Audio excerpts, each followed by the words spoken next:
പ്രിയപ്പെട്ടവരെ, മറ്റുള്ളവരെക്കുറിച്ച് കുറ്റം പറയുന്ന സഭയിൽ നമ്മൾ ഒരിക്കലും ഇരിക്കരുത്.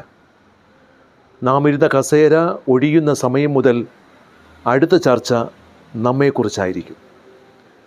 മറ്റുള്ളവരെക്കുറിച്ച് മോശം പറയുന്ന, കുറ്റം പറയുന്നവരോട് കൂടെ ഇരിക്കാതിരിക്കുന്നതാണ് ഏറ്റവും ഉത്തമമായ കാര്യം.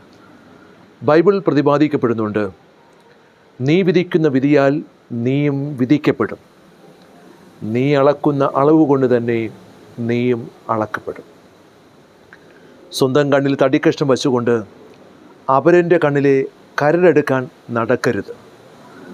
അതിനാൽ പ്രിയപ്പെട്ടവരെ, നമ്മളിലും ധാരാളം കുറവുകളുണ്ട് എന്ന ശരിയായ ബോധ്യം നമുക്കുണ്ട് എങ്കിൽ മറ്റുള്ളവരെ വിധിക്കുവാൻ ഞാനും നിങ്ങളും തയ്യാറാകരുത്.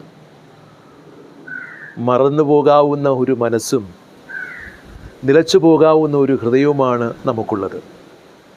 നമുക്ക് കിട്ടുന്ന ഇത്തിരി സമയം അതിൽ നമുക്ക് മറ്റുള്ളവരെ സ്നേഹിക്കുവാനും സ്വയം സ്നേഹിക്കുവാനും മറ്റുള്ളവരെ സന്തോഷിപ്പിക്കുവാനും സ്വയം സന്തോഷിക്കുവാനും മറ്റുള്ളവരെക്കുറിച്ച് നല്ലത് പറയുവാനും കഴിയുമ്പോഴാണ് നമ്മുടെ ജീവിതം സ്വർഗതുല്യമായ ജീവിതമായി മാറുന്നത്. ഈ ദിനത്തിൻ്റെ അനുഗ്രഹങ്ങൾ സ്നേഹത്തോടെ നേരുന്നു.